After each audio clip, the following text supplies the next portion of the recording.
Bismillahirrahmanirrahim. Alhamdulillahi rabbil alamin.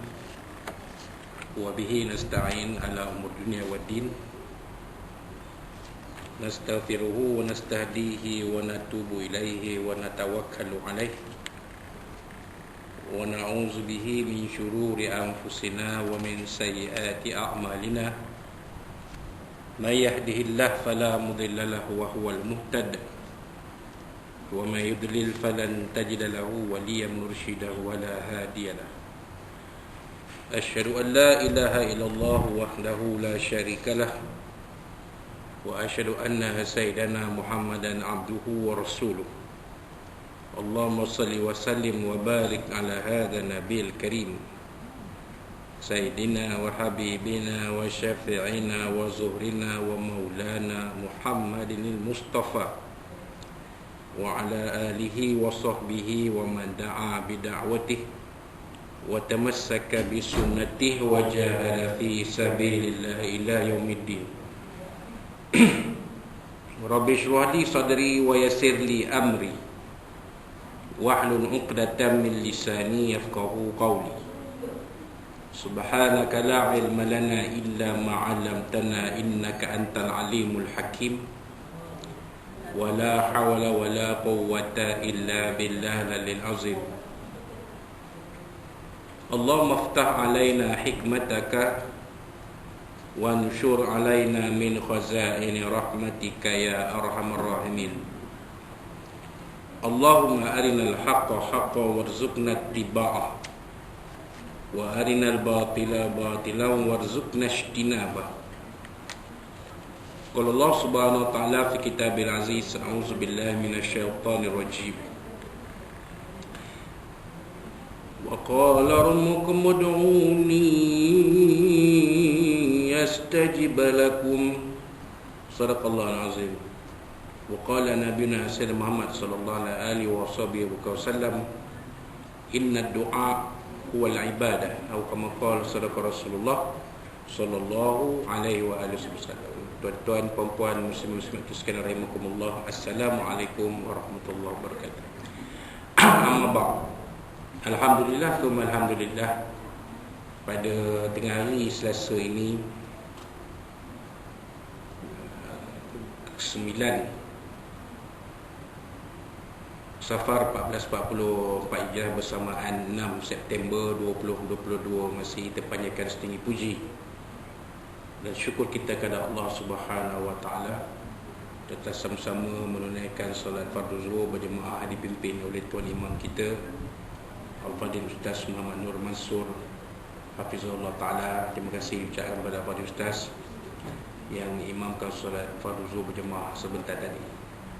Dan tuan-tuan dan puan-puan, kuliah zuhur kita teruskan seperti mana biasa. Cumanya pada hari ini atas sebab-sebab tak terdapat dielakkan kita menukar kitab yang itu pun kita ambil untuk hari ini saja. Kita ambil satu bab. Bab ini sebenarnya, tajuk ini sebenarnya kalau saya uraikan nanti mungkin tuan-tuan puan-puan rasa dah biasa dengar. Dah biasa dengar sangat dah. Cuma untuk diulang supaya pemahaman kita, kefahaman kita lebih baik. Kita sebagai hamba Allah Subhanahu Wa Taala, kita disuruh oleh Allah Subhanahu Wa Taala dalam apa-apa keperluan, dalam apa-apa hajat, dalam apa-apa permintaan kita, biarlah kita memohon, meminta kepada Allah Subhanahu Wa Taala. Maka Allah Taala beri jaminan kepada kita. Dalam ayat yang dibaca sebentar tadi, ayat 60 surah Ghafir, Allah Taala menyebut mafhumnya dan berfirmanlah Tuhan kamu, berdoalah kepadaku, niscaya aku perkenankan untuk kamu. Ini tuan-tuan. Maknanya Allah Ta'ala suruh kita berdoa kepadanya. Apa saja Kak, nak minta rezeki lebih ke, nak minta permudah urusan ke, apa-apa kita mohon pada Allah SWT. Jadi pada hari ini kita nak kupas sikit daripada kitab Indahnya Bersyariat ni. Kitab ni saya ada juga ajar di satu tempat,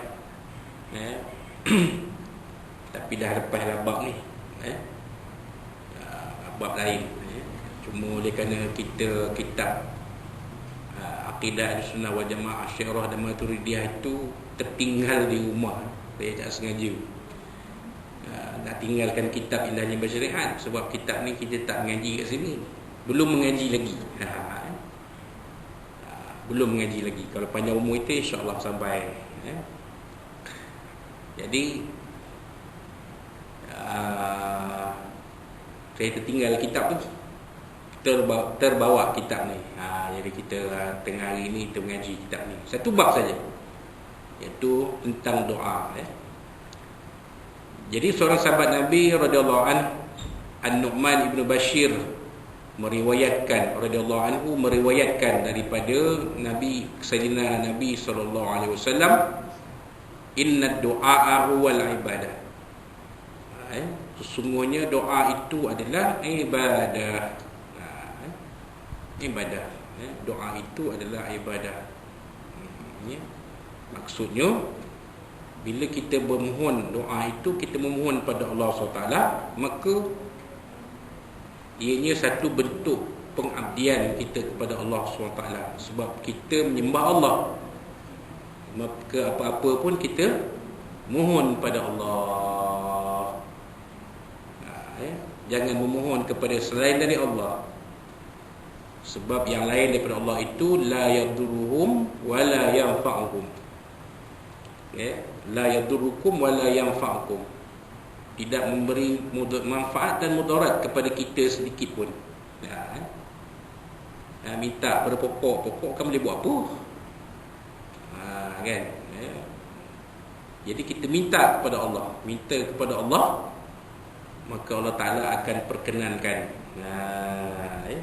Akan perkenankan permohonan kita mengikut pandangan ulama-ulama, para ulama yang muktabar. Doa ini ada 3 keadaan. Satu, diperkenankan. Doa itu pada waktu doa itu dipanjatkan pada Allah SWT, Allah Ta'ala akan makbulkan. Contohnya kita minta pada Allah, ya Allah, permudahkanlah majlis ini, berkatilah majlis ini. Jadi berkat majlis tu. Contoh, berkatilah mesyuarat ini. Jadi mesyuarat tu jadi elok. Jadi diperkenankan. Ada doa yang Allah Ta'ala perkenankan, tetapi pada waktu yang Allah Ta'ala Maha mengetahui baiknya, ataupun Allah Ta'ala Maha mengetahui bilakah permintaan itu akan dilaksanakan. Kan? Contohnya kita mohon, ya Allah Ta'ala, ku berikanlah, kurniakanlah anak yang soleh. Kita kahwin dah lama tapi anak belum ada. Jenuh dah, usaha, pergi umrah, mohon berdoa dekat depan Kaabah. Tempat yang mustajab berdoa ni dekat Kaabah. Antara Hajar Aswad dengan Multazam itu tempat yang mustajab berdoa. Belakang makam Ibrahim tempat mustajab berdoa. Di Hijr Ismail tempat mustajab berdoa. Kita dah pergi dah semua tu. Tapi belum ada lagi tanda. Ini menunjukkan Allah Ta'ala Maha mengetahui bilakah masanya. Kadang-kadang Allah Ta'ala bagi, mungkin tahun depan, mungkin tahun lagi satu. Wallahu a'lam. Kerana yang tiga, Allah Ta'ala tidak makbulkan, tetapi Allah Ta'ala beri pahala kepada kita kerana kita berdoa kepadanya. Allah Ta'ala tak makbulkan. Mungkin hajat kita itu, permintaan kita itu tidak pada pandangan Allah, pada ilmu Allah, pada permintaan kita itu tidak dipenuhi. Tapi Allah Ta'ala beri pahala kepada kita. Sebab Sebab kita berdoa kepada dia, tak minta kepada yang lain.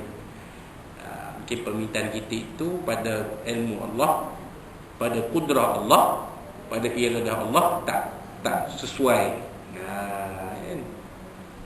Minta benda bulan bintang, mana Allah Ta'ala nak bagi? Allah Ta'ala takkan bagi. Tapi permintaan kita terlalu tinggi seperti memohon bulan dan bintang, memang Allah Ta'ala takkan bagi.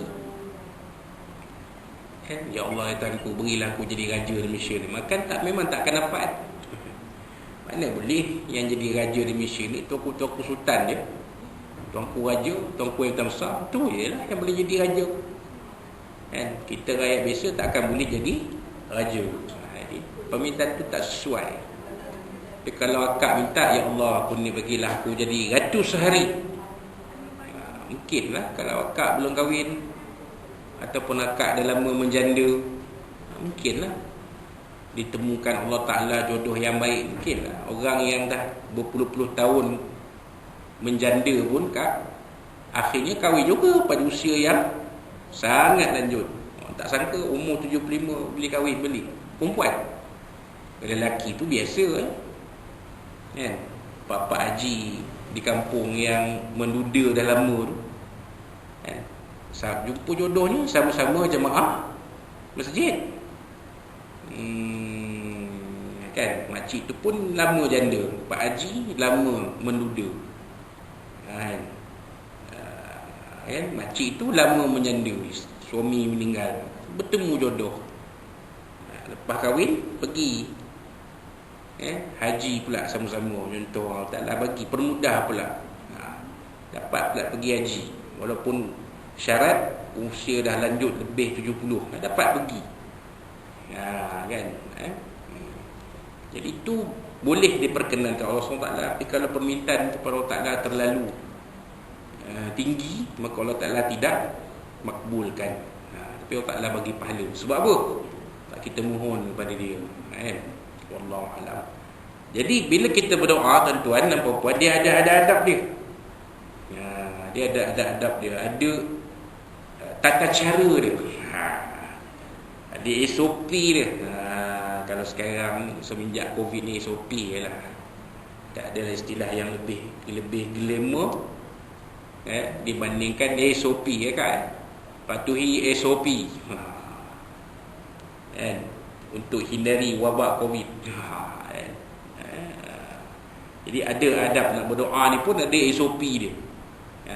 Ada adab-adab dia. Pertama sekali kata penyusun kitab ini, dalam keadaan berwudu. Maknanya berwudu itu kena ada lah. Itu adab lah. Habis ustaz, macam mana ustaz doa masyarakat tak ada wudu, macam mana? Jadi kita ambil asal sesuatu itu. Dalam kaedah ilmu fiqh, seseorang itu dikira berwudu melainkan ada keadaan-keadaan yang menjadikan dia tidak ada wudu. Contoh, batal wudu dia, kentut, kan, bersentuh kulit lelaki perempuan ajnabi tak berlapis, kan. Kita dah bincang lah dalam masa kita mengaji kitab Safinatun Najah tu, dah bincang lah. Dan kadang-kadang yang lain lah. Tapi kalau tak ada apa-apa, memang kita berwudu lah. Kan, dikira berwudu. Maka bila baca doa masyarakat, insya-Allah ada adab dia, mematuhi adab dia.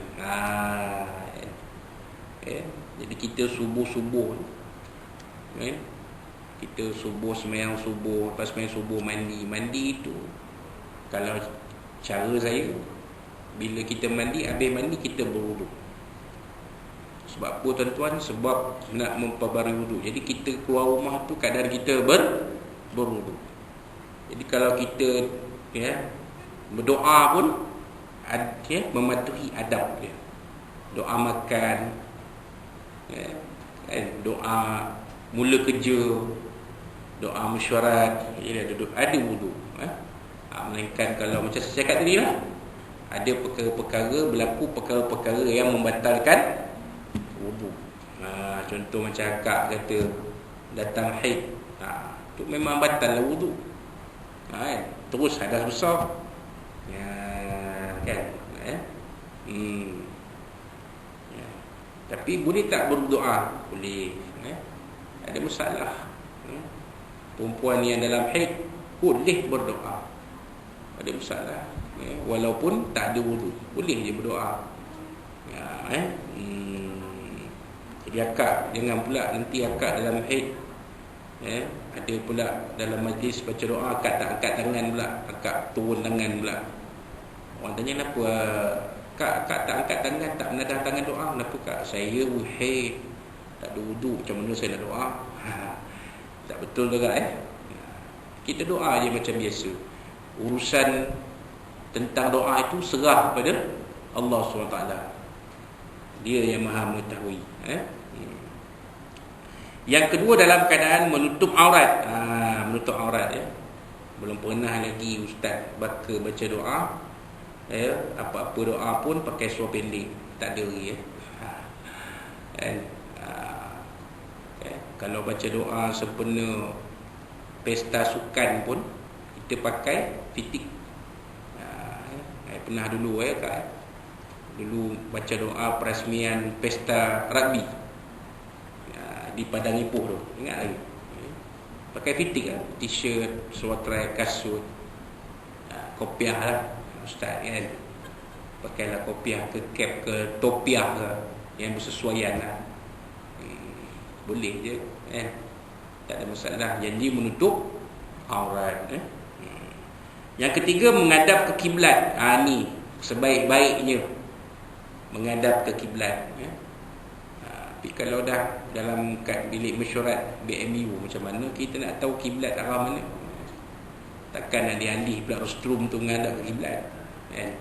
Jadi sebaik-baiknya menghadap ke kiblat. Macam doa perhimpunan bulanan kan, rostrum tu susun macam tu, kan? Menghadap ke arah Datuk KP kan, takkan nak mengarah pasal kiblat.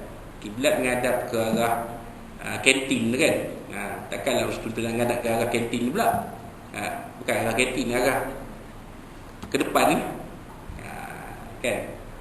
Untuk makluman tuan-tuan dan puan, Datuk berdiri tu, Datuk berdiri tu di pentas tu, Datuk memandang ke detachment tu, Datuk menghadap ke kiblat sebenarnya. Jadi kalau kita nak buat rostrum, sebaik-baiknya biarlah arah yang sama seperti mana KP menghadap tu, KP menghadap tu, detachment tu, arah tu lah kita letak rostrum. Sebab dia memang menghadap ke kiblat. Itu kelebihan kita di sini. Wallahu alam. Yang keempat, dalam keadaan khusyuk dan tawaduk. Keadaan khusyuk dan tawaduk. Jadi khusyuk dan tawaduk ni maksudnya kita menghayati doa tu. Bukan kita doa tu asal lalu je. Jadi khusyuk tu, kita menghayati doa tu. Yang kelima, tidak tergesa-gesa. Maknanya kita baca doa tu biarlah teratur, tidak tuan kabut. Yang keenam, dimulai dengan memuji kebesaran Allah SWT. Ini dia doa dia, alhamdulillah, ataupun yang seumpamanya dengan bismillahirrahmanirrahim, nahmadullah ta'ala wa nastaghfiruhu wa nastahdihi, ataupun apa-apalah, cara memuji kebesaran Allah. Boleh apa-apa pun, tapi biasanya alhamdulillah rabbil alamin, biasa itulah. Kemudian yang ketujuh, kemudian berselawat ke atas baginda Rasulullah sallallahu alaihi wasallam. Ini dia doa. Jadi berselawat, wassalatu wassalamu ala asyrafil anbiya wal mursalin. Nahmadullah ta'ala wa nusalli wa nusallim ala rasulina sayyidina Muhammad sallallahu alaihi wasallam wa ala alihi wa sahbihi ajma'in. Kan, apa-apa cara pun selawat ni. Kemudian yang ke-8, membaca doa itu dengan cara penuh harapan akan dimakbulkan. Ni dia. Betul yang kita kata penghayatan tadi. Kalau doa mesyuarat macam mana? Kalau doa perhimpunan bulanan ni, biarlah doa itu dibaca dengan penuh semangat. Sebab dia umpama doa medan, kan? Bismillahirrahmanirrahim. Amin. Alhamdulillahi rabbil alamin. Suara tu kita kena tegak. Suara tu kena kuat.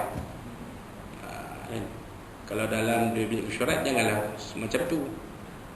Adalah cara dia pula. Kan? Tapi dengan penuh harapan akan dimakbulkan doa. Jadi itu dia kaedah dia. Kita berdoa tu dengan penuh harapan. Ya Allah, ya Tuhan kami. Ya Allah, ya Tuhan kami, kurniakanlah kepada sekalian kami ini. Ya Allah, ya Tuhan kami, jadikanlah sekalian kami ini di bawah pemeliharaan-Mu, ya Allah. Dijauhkan dari kan? Jadi dia ada di punya tu, penuh pengharapan tu. Itu kalau terlihat doa, tengok pembaca doa ni, biarlah dia baca tu dengan penghayatan. Kemudian 9 diakhiri dengan selawat dan salam. Abi-abi wa sallallahu ala sayyidina Muhammad wa ala alihi wa sahbihi wasallam. Walhamdulillahi rabbil alamin.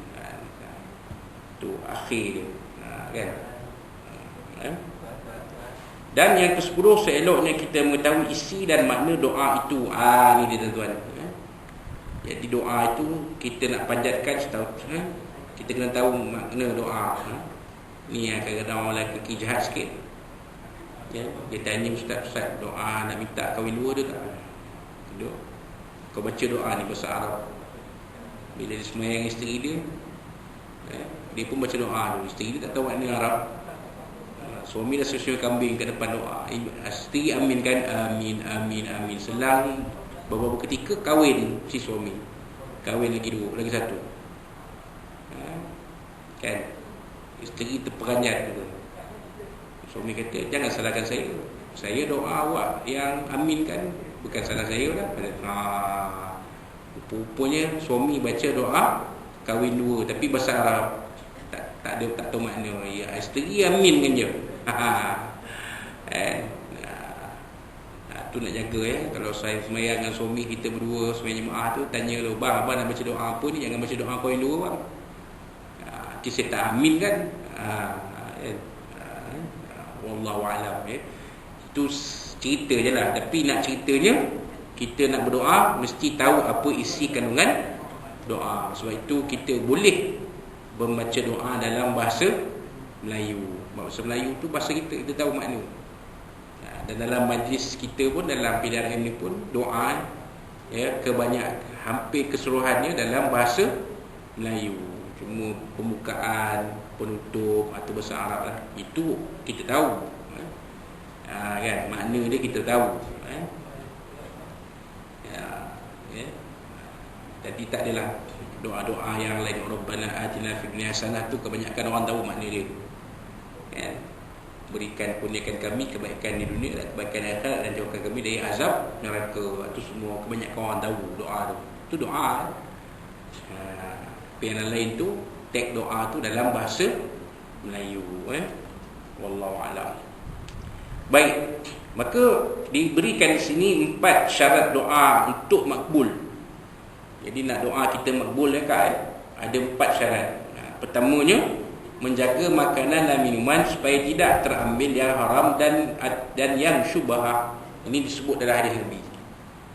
Nabi SAW menyebut ada seorang, ada si Polan ni, rambutnya kusut masai, pakaiannya copan caping, menadahkan tangan ke hadirat Allah sebelum menyebut ya Rabb, ya Rabb, ya wahai Tuhanku, wahai Tuhanku. Sedangkan makanannya haram, wa mat'amuhu haram, wa mashrabu haram, wal malbasu haram. Pakaian dia pun baju curi. Makan curi makanan orang, minum pun curi minuman orang, pakaian pun curi pakaian orang. Fa ana yustajabu lahu. Macam mana doanya nak dimakbulkan? Itu.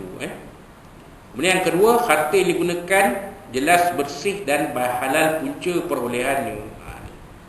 Ni kalau cerita panjang bab-bab harta.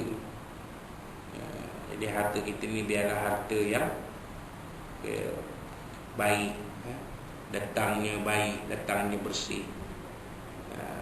Bukan harta yang kita dapat daripada bil batil, bukan harta yang kita dapat secara batil, dari cara-cara yang tidak diizinkan oleh syarak, tak diizinkan oleh Allah SWT. La ta'kulu amwalakum bainakum bil batil. Allah Ta'ala melarang kita makan harta sesama kita dengan cara yang tidak betul. Jadi kalau begitu adanya, macam mana doa nak makbul, kan? Yang ketiga, tidak melakukan perbuatan maksiat. Ni dia, orang yang melakukan perbuatan maksiat ni, doa dia payah nak makbul. Jadi macam mana kita nak bersihkan diri dari perbuatan maksiat ni? Pertamanya kita jangan buat. Yang keduanya, kalau kita buat, kita istighfar, tak ampun pada Allah. Kadang-kadang kita tak sedar, bukan kita nak buat, tapi kita tak sedar, dia manusia biasa. Kadang-kadang kita ada kesilapan kita. Alhamdulillah, Datuk KP pun sampai sembahyang zuhur. Silakan Datuk. Baik. Jadi itu dia, perbuatan maksiat tu tidak dibuat, maka insya-Allah doa kita akan makbul. Yang keempat, hindarkan fikiran daripada perkara-perkara yang tidak baik. Ni perkara-perkara yang tidak baik, perkara-perkara yang boleh merosakkan fikiran. Jadi dihindarkan diri kita dari perkara-perkara yang merosakkan fikiran. Apa dia perkara-perkara yang merosakkan fikiran? Perkara-perkara yang jelas tidak bermanfaat dan sia-sia. Perkara lara, kan, angan-angan. Bukan salah berangan-angan, tak salah. Siapa tak nak, siapa tak berangan, tak berangan-angan. Tapi angan-angan itu kalau banyak maka sia-sia. Nabi SAW pun menyebut, orang yang lemah ini ialah orang yang banyak berangan-angan tapi tak ada amal. Dia berangan masuk syurga tapi amalan tak ada. Macam mana? Ini dia maksudnya. Jadi macam mana doa nak makbul? Kita berangan masuk syurga tapi amalan ke syurga tak buat. Dan semayang tak jaga, Quran tak baca, zikir tak buat, kan? Malah kerja kita pun kita tak niatkan sebagai ibadah pada Allah SWT. Macam mana doa kita nak makbul? Wallahu a'lam. Baik, akhir sekali, waktu yang baik untuk berdoa. Jadi ni banyak ni, ada dalam 27 kalau nak baca semua-semua, panjang ni. Pertama, pada malam Al-Qadar, 10 malam akhir yang ganjil pada bulan Ramadan. Pada hari Arafah 9 Zulhijjah, ketika menghukuf di Arafah lepas. Pada bulan Ramadan pun dah lepas. Pada malam Jumaat, tiap-tiap minggu ada malam Jumaat. Pada hari Jumaat, maksudnya bermula malam Jumaat tu sampailah berakhir hari Jumaat tu, itu waktu yang baik untuk berdoa. Waktu berjumaat, lebih-lebih lagi ketika imam duduk di mimbar sampai imam mengucapkan salam. Ni dia.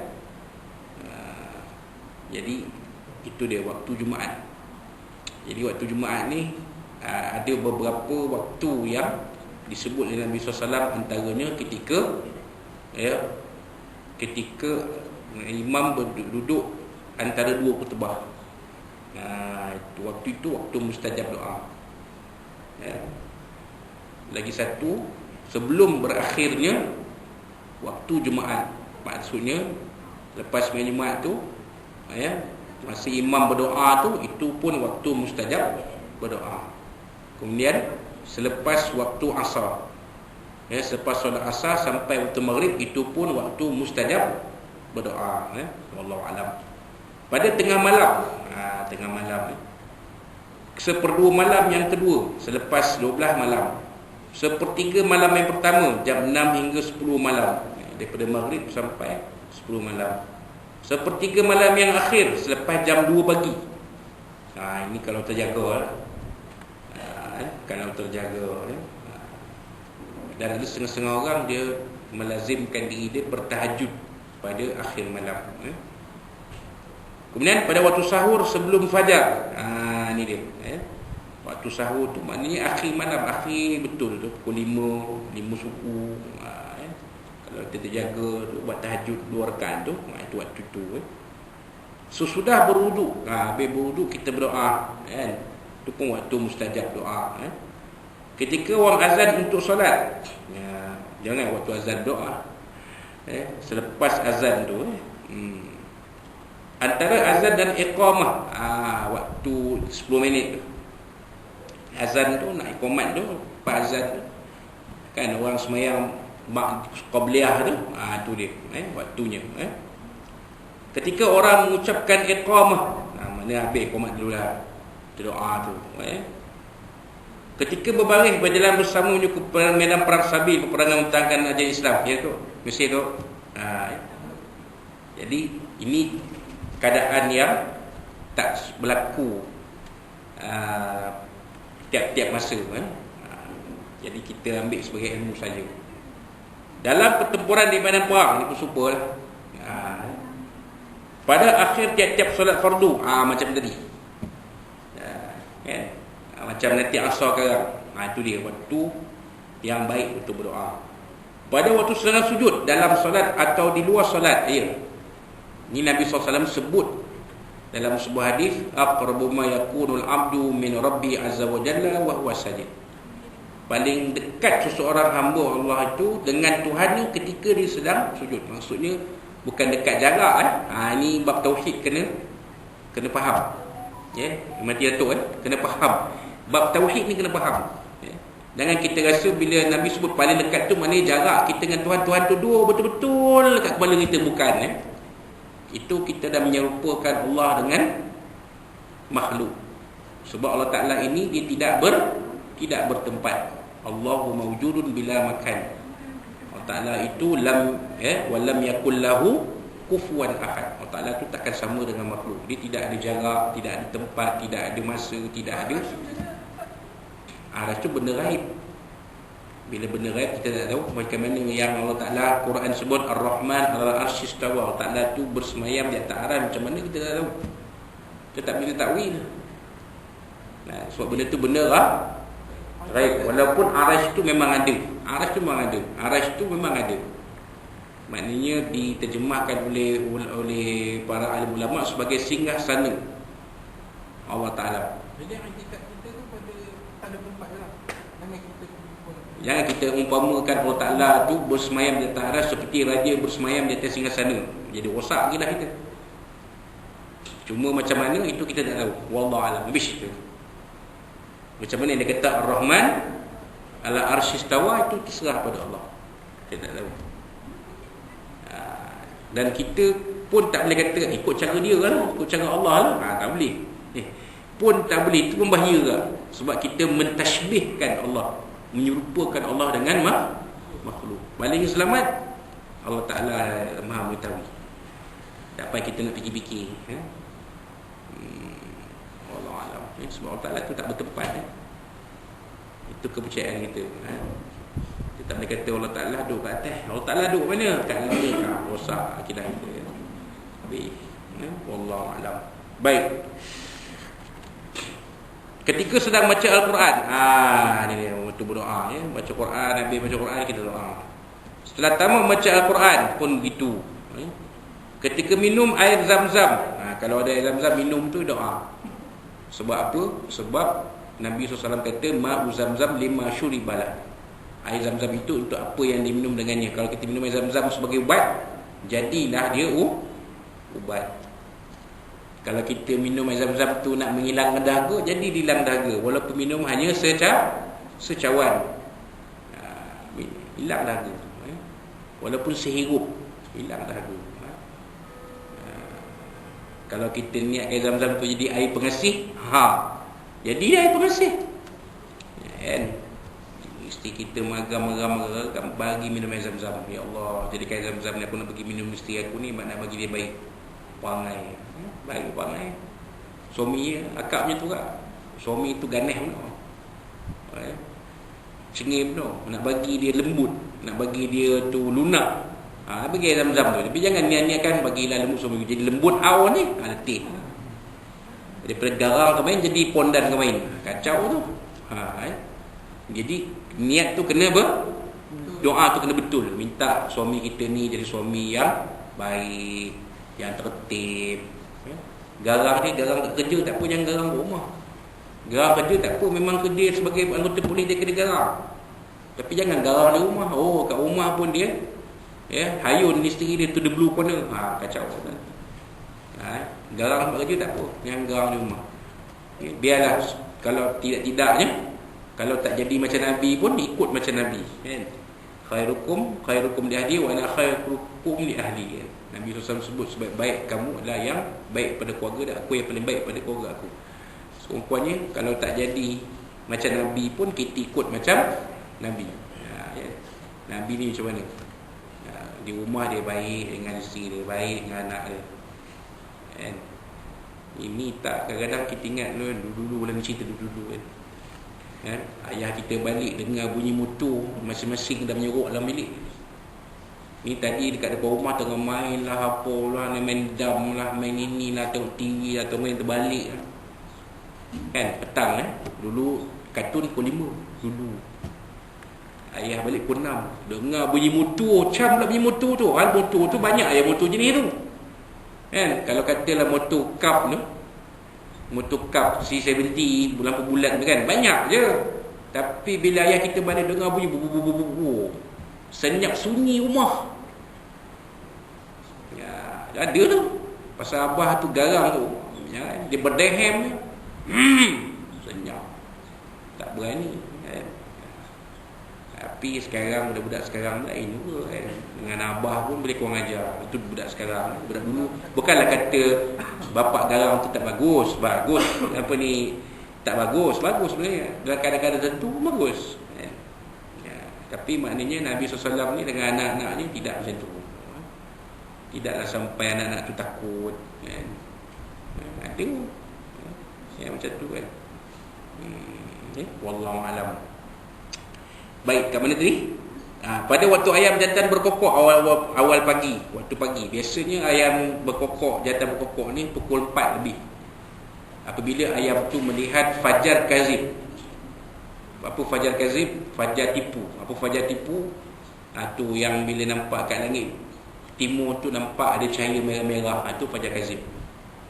Fajar sadiq, di ufuk timur nampak cahaya putih. Itu fajar sadiq, tu maknanya dah masuk subuh tu. Tak percaya tuan-tuan tengok macam mana, tengok dalam filem Dia Ibuku. Waktu Sarimah tu nak tengok, dia sakit tu, sakit dia berat, nak bangun tak boleh. Dia kata aku nak tengok fajar, dia kata. Berpapah ke tepi rumah tu nak tengok, pada celah tingkap tu nak tengok fajar subuh. Kamera tu tunjuk memang itulah putih tu, itulah dia. Kata fajar sadiq, itu dia. Itulah dia maksudnya waktu subuh. Kan? Tapi sebelum tu 4 lebih nampak cahaya tapi cahaya kalau merah-merah tu. Itu bukan fajar. Itu fajar kazib. Tapi ayam ni biasalah dia tak berakal. Dia ingat dah subuh dah, dia pun berkokok. Waktu itu kalau berdoa, waktu yang baik. Maksudnya kalau kata Fendi dengar, kita ni dengar, kat rumah kita dengar ayam berkokok kan, bolehlah doa, ya Allah. Doa lah yang baik-baik. Janganlah minta, ya Allah matikanlah ayam tu, berganggu pukul 4 pagi berkokok. Matilah ayam tu. Contoh kan, janganlah doa tak tu kan. Pasal ayam ni fungsi dia macam tu kan.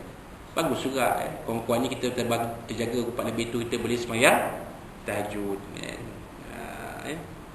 Kali bandar payah nak cari ayam ni. Kalau kampung memang ayam berkokok sahut-sahut. Ayam ni kan. Wallahu alam. Yang seterusnya, pada saat berkumpulnya kaum muslimin kerana agama, bila majlis ilmu, kita doa. Betul kalau tengok sesera penceramah, bila dekat-dekat nak habis waktu akhir kuliah, dia akan berdoa. So itu waktu yang baik berdoa. Kan doa. Sekurang-kurangnya doa minta ilmu itu berkat. ilmu yang disampaikan itu berkat, walaupun tak selama mana. Okey. Kemudian seterusnya pada waktu berkumpul untuk berzikir, iaitu berkumpul untuk menyebut kebesaran Allah, bertakbir, bertahmid, bertasbih, atau berkumpul membaca dan mengajar Quran, atau berkumpul dengan pelajaran agama Islam. Sama lah tu. Dia sama. 24-25 tu hampir sama. Majlis ilmu tu adalah majlis zikir. Majlis zikir pun zikir juga. Majlis ilmu pun majlis zikir juga. Sebab zikir tu adalah mengingati. Bila mengingati tu dah tentulah, waktu tu waktu baik untuk berdoa. Antara zikir doa yang berbentuk zikir berbentuk doa yang kalau tanya tuan-tuan tanya saya amalkan, saya selalu amalkan doa. Zikir ni dia berdoa tapi dia bentuk zikir. Rabbish fina min kulli da wa afina minal bala. Ya Allah, sembuhkan kami dari semua penyakit dan selamatkan kami dari semua bala. Itu zikir. Buat lagu pun tak apa. Rabbish fina min kulli da wa afina minal bala. Rabbish fina min kulli da. Buatlah 50 kali ke 100 kali ke, tak apa. Doa tu. Sebab maknanya kita dah sebut tadi, ia adalah doa berbentuk zikir. Pendek doa dia, tak panjang.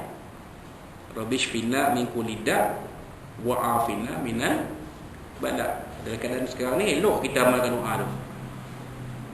Sebab penyakit macam-macam ni. Covid dah reda, datang lain. Datang influenza.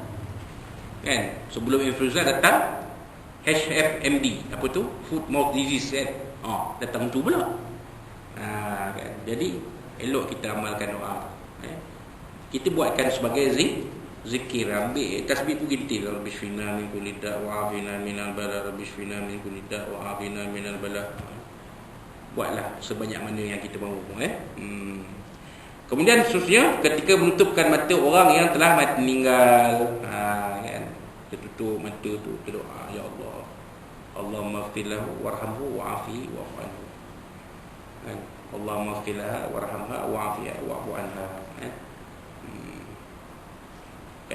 Dan akhir sekali, pada waktu turun hujan, Allahumma sahiban nafi'ah. Ya Allah, jadikan hujan ni hujan yang bermanfaat. Bukan hujan bala. Tapi takat-takat dalam seminggu ni tak adalah hujan bala kan. Hujan mana dia turun tapi tak ada dengar manjui, itu nak karam. Alhamdulillah. Kalau hujan turun dengar manjui pun ada rumah yang dah tenggelam, tu memang hujan bala tu. Kena banjir pula. Tapi dalam seminggu ni alhamdulillah tak ada pula Cik Zul. Hujan-hujan turun tapi tak ada pula dengar di sana rumah tenggelam, tak ada kan. Alhamdulillah. Mana hujan yang turun tu hujan yang bermanfaat, hujan yang rahmat. Wallahu alam. Atau sebab doa seseorang ditolak adalah kerana hatinya yang buta disebabkan 10 perkara. Ini kata-kata hikmah, bukan hadis Nabi. Pertama, mengenal Allah tapi tak mengenalkan suruhannya. Mengatakan cinta pada Rasulullah tapi meninggalkan sunnahnya. Membaca Al-Quran tapi tidak beramal dengannya. Makan nikmat Allah tapi tidak bersyukur kepadanya. Mengatakan syaitan musuhnya tapi tidak menentangnya. Mengatakan surga itu benar tapi tidak beramal untuknya. Mengatakan neraka itu benar tapi tidak lari daripadanya. Mengatakan mati itu benar tapi tidak bersedia untuknya. Bangun daripada tidur lalu menceritakan segala keaiban manusia tapi melupakan keaiban diri sendiri. Yang ke-10, mengembumikan mayat-mayat ini sahabat-sahabatnya tapi tak mengambil iktibar daripada mereka. Ini bukan daripada hadis Nabi, ini daripada kalam-kalam ulama. Maksudnya ada yang mengatakan ini daripada kalam ulama-ulama salaf. Antaranya Imam Hasan Al-Basri rahimahullah taala. Dia bukan hadis tapi kita boleh jadikan sebagai panduan. Kalau doa kita tu tak dimakbulkan, untuk reflect balik, inilah 10 benda. Agaknya mungkin adalah daripada 10 ni yang kena kat kita. Mungkinlah. Tapi macam saya sebut pada awal-awal tadi, kan? Doa ni ada 3 keadaan. Dimakbulkan pada waktu dimohon, dimakbulkan pada waktu yang selain, yang bukan waktu itu, waktu yang selain. Mungkin minggu depan, mungkin bulan depan, tahun depan, bila-bila lah. Yang Allah Ta'ala fikir sesuai pada ilmunya, pada kudrahnya, pada iradahnya. diperkenankan doa seseorang hamba itu. Dan yang ketiganya tak dimakbulkan. Tapi Allah Ta'ala beri pahala kerana hamba Allah itu, seseorang Muslim itu berdoa pada dia. Jadi kalau tak dimakbulkan, kita janganlah rasa kecil hati kepada Allah. Bila kita kecil hati pada Allah tu, seolah-olah kita menolak ketentuan Allah. Bahaya. Dia boleh rosak iman kita kerana benda tu. Jadi kita redha. Kita mohon pada Allah. Mudah-mudahan Allah Ta'ala terima permohonan kita. Kalau Ta'ala belum makbulkan, mungkin ada sebab dia. Jadi kita jangan salahkan Allah. Mungkin belum sampai masa, mungkin belum sesuai masanya, keadaannya. Itu Allah Ta'ala perkenankan permohonan kita. Sebab tu jangan jemu-jemu berdoa. Jangan jemu berdoa. Teruskan doa. Kan ada orang berpuluh-puluh tahun berdoa. Kan setidak-tidaknya kan kita berdoa, Allahumma khtim lana bi husnil khatimah. Ya Allah, akhirilah kehidupan kami dengan sebaik-baik pengakhiran. Wala takhtim alaina ya Allah bisu'il khatimah. Jangan kamu jadikan pengakhiran kami seburuk-buruk pengakhiran. Mana kalau kita meninggal tu, biarlah meninggal kita dalam redha Allah, dalam rahmat Allah, bukan dalam kemurkaan Allah. Ada orang mati dalam kemurkaan Allah, mati tengah ketika berzina, mati ketika dalam keadaan mabuk. Ada dia mabuk, bawa kereta accident, mati. Tak sempat nak bertaubat kepada Allah, mati dalam keadaan aib. Ada juga macam-macam. Wallahu a'lam. Kita minta kepada Allah Ta'ala. Sekurang-kurangnya kalau yang lain-lain hajat kita tu belum diperkenankan, biarlah Allah Ta'ala perkenankan yang ini, kan? Supaya kita dalam keridaan Allah SWT. Itulah saja untuk sedikit kupasan tentang doa. Jadi insyaAllah kuliah kita akan datang, kita akan balik mengaji kitab Indahnya Bersyariat, kitab Aqidah Al-Sunnah Wal Jamaah, Asy'ariyah Maturidiyah. InsyaAllah yang ni kita kupas sebab dah tersilap bawa kitab. Bawalah kita bincang tentang doa. InsyaAllah kuliah Aqidah tu akan kembali pada hari Khamis nanti, pada kuliah yang akan datang, insyaAllah.